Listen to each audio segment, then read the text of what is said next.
আজকে 25 ডিসেম্বর উকসা থানা এবং পৌর বিএনপি আয়োজিত বিএনপি কর্মী সমাবেশে সম্মানিত সদস্য আজকে এই সভার সম্মানিত প্রধান অতিথি জনাব সৈয়দ মেহেদী আহমেদ রুমি, উদ্বোধক কুষ্টিয়া জেলা বিএনপির সম্মানিত সভাপতি আহ্বায়ক জনাব কুতুবুদ্দিন আহমেদ, প্রধান বক্তা কুষ্টিয়া জেলা বিএনপির সম্মানিত সদস্য সচিব জনাব জাকির হোসেন সরকার, ইঞ্জিনিয়ার জাকির হোসেন সরকার, বিশেষ অতিথি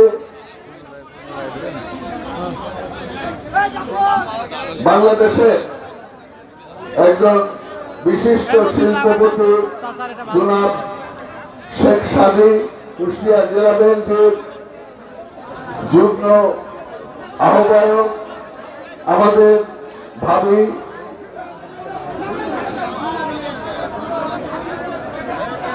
জনাবা ফাইমা রহমান, আমাদের মাঝে উপস্থিত কুষ্টিয়া জেলা বিএনপির সম্মানিত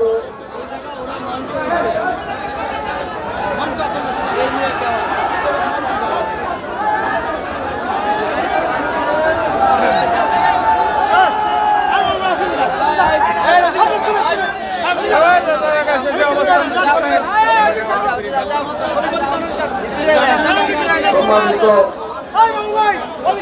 সদস্য সাবেক পিপি জনাব গোলাম মোহাম্মদ, আজকের এই সভায় উপস্থিত খুকসা থানার বিভিন্ন অঞ্চল থেকে আগত বিএনপির নেতাকর্মীবৃন্দ, ছাত্র দল, যুব দল, শ্রমিক দল, কৃষক দল, মৎস্যজীবী দল, মৎস্য দল দলের সম্মানিত নেতৃবৃন্দ, সদস্যবৃন্দ, আমার বাম পাশে উপস্থিত মহিলা দলের সম্মানিত নেতৃবৃন্দ এবং কর্মীবৃন্দ, আপনারা আমার শুভেচ্ছা গ্রহণ করুন। আজকে যাদের প্রচেষ্টায় আজকের এই মত বিনিময় সভা জনসমুদ্রে পরিণত হয়েছে, আমি তাদেরকে এই আয়োজকদের পক্ষ থেকে, আমার নিজের পক্ষ থেকে ধন্যবাদ এবং অভিনন্দন জানাচ্ছি। বন্ধুরা আমার, আমরা এই 17 বছর 5 জন এক জায়গায় হতে পারি নাই। স্বৈরাচারী সরকারের আমলে আমরা যে দোকানে চা খেয়েছি সেই দোকানেই সাথে সাথে 5 জন পুলিশ উপস্থিত হয়েছে।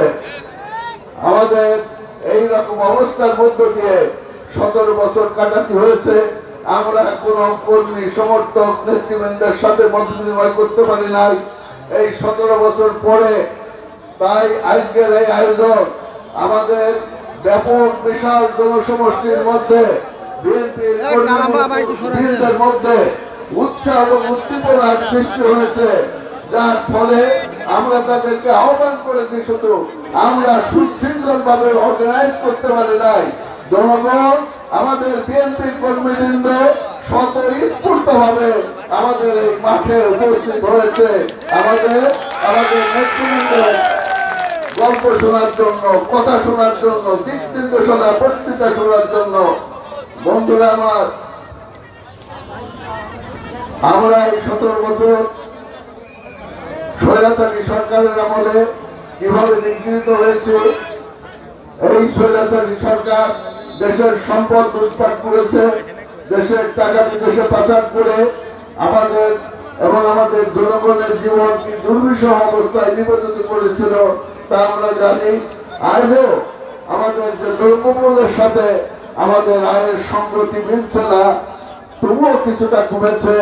আগামী দিনে এই সরকারের নেতৃত্বে আরো একটু স্বাভাবিক হবে এবং এই সরকার যে নির্বাচন দেবে সেই নির্বাচনে আমরা সবাই বিএনপির পক্ষে নির্বাচন করে তারেক রহমানের নেতৃত্বে আমরা যে সরকার গঠন করব, সেই সরকার আমাদের কৃষকের সমস্যা, আমাদের শ্রমিকের সমস্যা, আমাদের জেলের সমস্যা, আমাদের ব্যবসায়ীদের সমস্যা সমাধান করে এই দেশটাকে একটা শক্তিশালী অর্থনীতির উপরে ভূমিকা, একটা ভিত্তির উপরে স্থাপন করবে।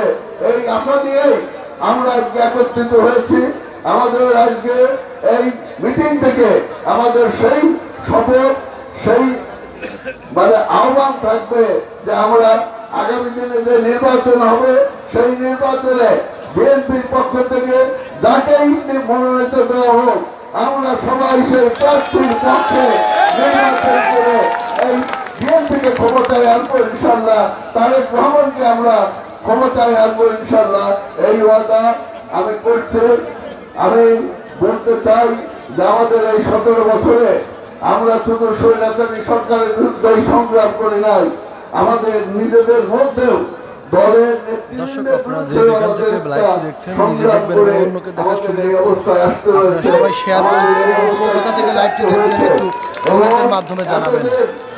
যে সমস্ত কমিটি হয়েছে তাদের সাথে জনগণের কোন সম্পর্ক ছিল বলে আমার জানা নেই। আর দল যে সাংগঠনিক কাঠামোর মধ্যে থাকবে সেই সাংগঠনিক কাঠামোর মধ্যে ছিল না, যার ফলে আমাদের জনগণ ছিল একেবারে বিচ্ছিন্ন আমাদের থেকে। আগামী দিনে আমরা আমাদের আজকের সভার প্রধান বক্তা উদ্বোধক জনাব কুতুবুদ্দিন আহমেদ যেভাবে আমাদেরকে আগামী দিনে কিভাবে কমিটি হবে, পকেট কমিটি না হয়ে, ঘরোয়া কমিটি না হয়ে সমস্ত নেতা কর্মীদের দেখে তাদের মাধ্যমে যে কমিটি হবে আমরা সেই রকম কমিটি গঠন করবো এবং আমাদের এই দলকে একটা রাজনৈতিক কাঠামোর মধ্যে নিয়ে আসবো, দলীয় কাঠামোর মধ্যে নিয়ে আসবো, যেখানে শৃঙ্খলা থাকবে, যেখানে র্যাঙ্ক অ্যান্ড ফাইলের সাথে নেতৃবৃন্দের একটা যোগাযোগ থাকবে, নেতৃবৃন্দের কমান্ড থাকবে, নেতৃবৃন্দ যেভাবে বলবে মেন কর্মীদের সাথে নেতাদের সাথে আলাপ করে দল সেভাবে চলবে। তাই আমি আজকে যারা কুষ্টিয়ার নেতৃবৃন্দ আসছেন তাদের কাছে আমি একটা অনুরোধ করি, এই আওয়ামী লীগ সম্পর্কে দুই একটা কথা উঠছে।